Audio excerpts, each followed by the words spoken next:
Olá a todos pessoal, sejam bem-vindos a mais um vídeo. No vídeo de hoje vou regressar à matéria de História, desta vez do 12º ano, e vou falar sobre a Revolução Soviética, os motivos, as causas e tudo o que efetivamente aconteceu.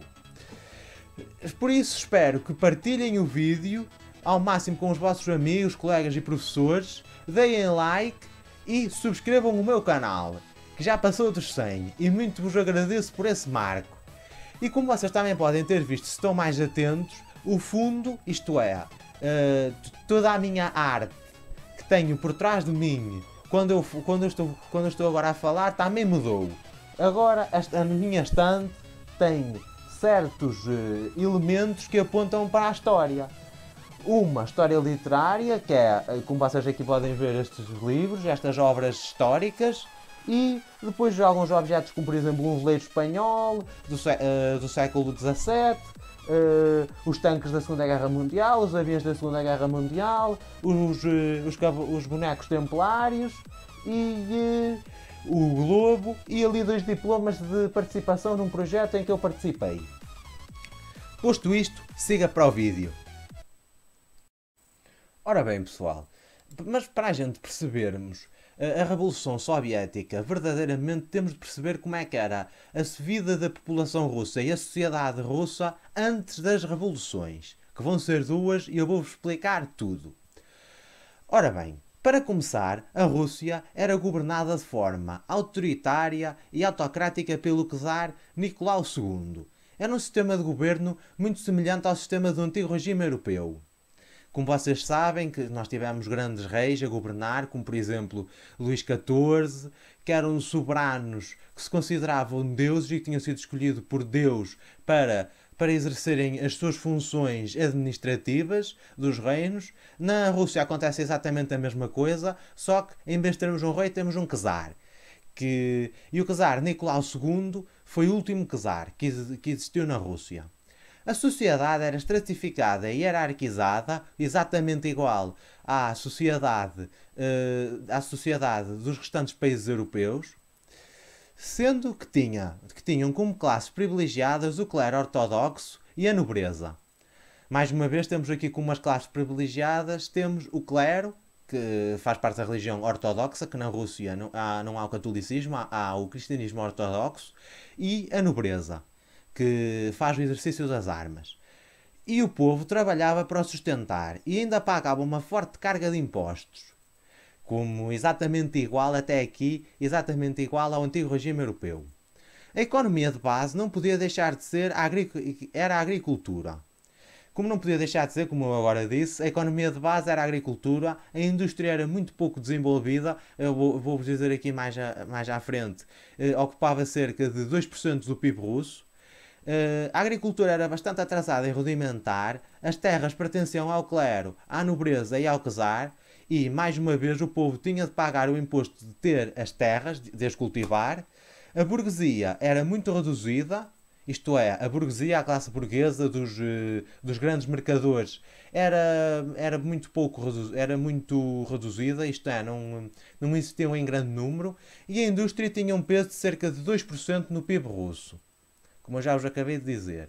E assim, no início do século XX, as relações sociais começaram a agudizar, devido à fome, ao aumento avassalador dos preços de tudo, isto é, a inflação começou a crescer abruptamente, a proliferação da miséria, a guerra russo-japonesa, isto é, foi uma guerra que foi travada entre a Rússia e o Japão, por causa de motivos imperialistas e de quesílias entre os dois povos, que já se vinham a alongar desde os finais do século XIX, a qual a Rússia perdeu contra todas as expectativas. E durante esta guerra russo-japonesa aconteceu o episódio do Domingo Sangrento em 1905, quando centenas de pessoas foram pedir pão e entregar uma petição à porta do czar Nicolau II e foram recebidas pelas tropas deste a tiro. E numa tentativa, isto é, o povo foi para a beira das portas do czar Nicolau II pedir pão e entregar petições para ter uma melhor qualidade de vida, e as tropas, a guarda do czar, recebeu as pessoas a tiro e morreram ali milhares de pessoas. E numa tentativa vã de satisfazer a população neste mesmo ano, Nicolau cria a Duma, que acabaria por ser pouco consultada e convocada. A Duma é o Parlamento Russo, só para vos esclarecer. Mas a verdade é que este regime tinha cada vez mais opositores. É verdade, pessoal, estavam cada vez mais pessoas a opor-se a este regime, ao regime czarista, porque cada vez menos pessoas gostavam do governo autocrático e repressivo do czar Nicolau II. A derrota na Guerra Russo-Japonesa e depois a entrada na Primeira Guerra Mundial arrasou a já mísera qualidade de vida. E é então que o povo começa a pensar que a situação só encaixa com uma revolução e consequente deposição do czar. E é então que chegamos ao explosivo ano de 1917. Sem dúvida alguma um dos anos mais ricos em história, onde houveram duas revoluções, a de fevereiro e a de outubro, que eu já vos vou passar agora a explicar como é que aconteceram e as suas razões. E muitos acontecimentos pelo meio que precipitaram a história, como tantas vezes acontece.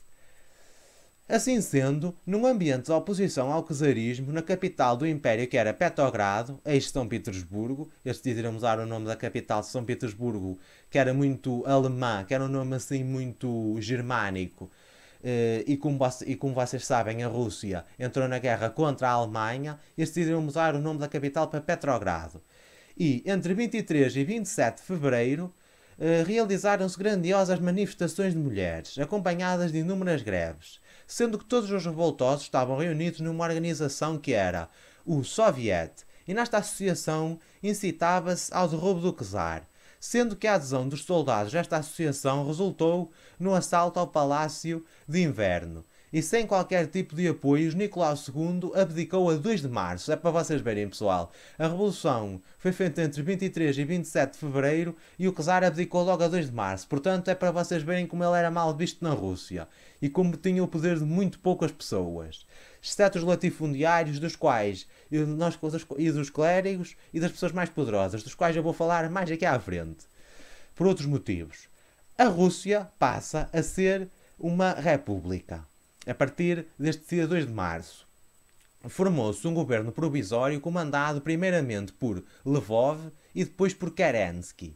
Este governo empenhou-se na instauração de uma democracia parlamentar e, desastre dos desastres, na continuação da guerra contra a Alemanha, que acreditavam ainda poder vencer.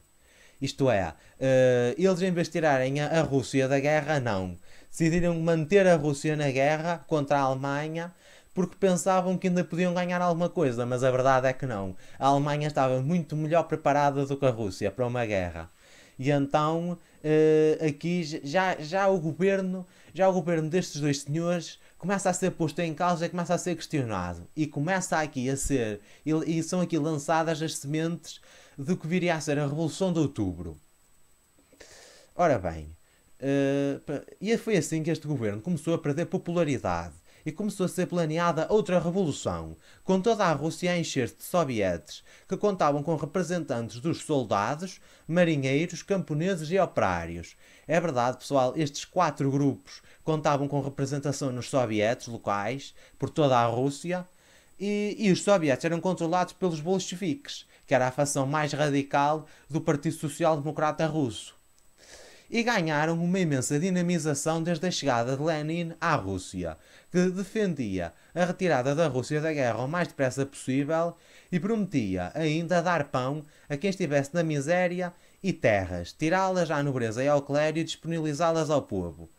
Ora, era exatamente isso o que a população mísera e faminta queria ouvir. Por isso os sovietes tiveram uma tremenda adesão, sendo os propósitos do governo bolchevique apresentados nas famosas Teses de Abril, publicada por Lenin a quando da sua chegada à Rússia.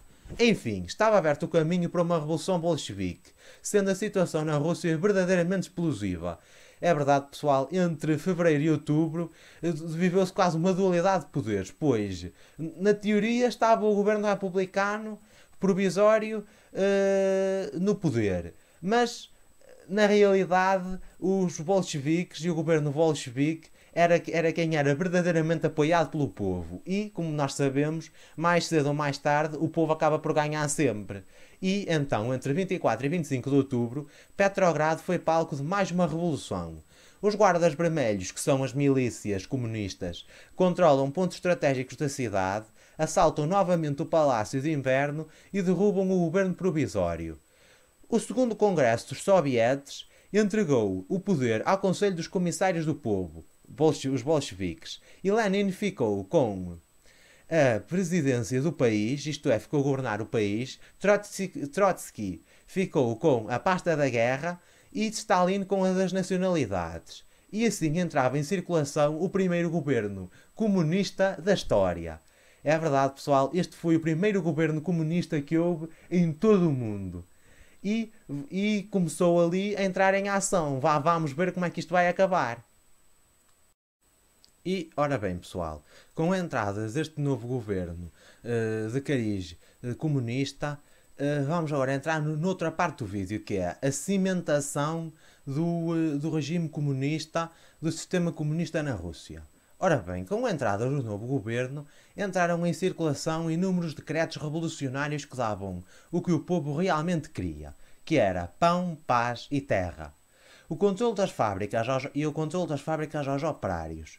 Os soviéticos eram os grandes beneficiários desta legislação verdadeiramente revolucionária.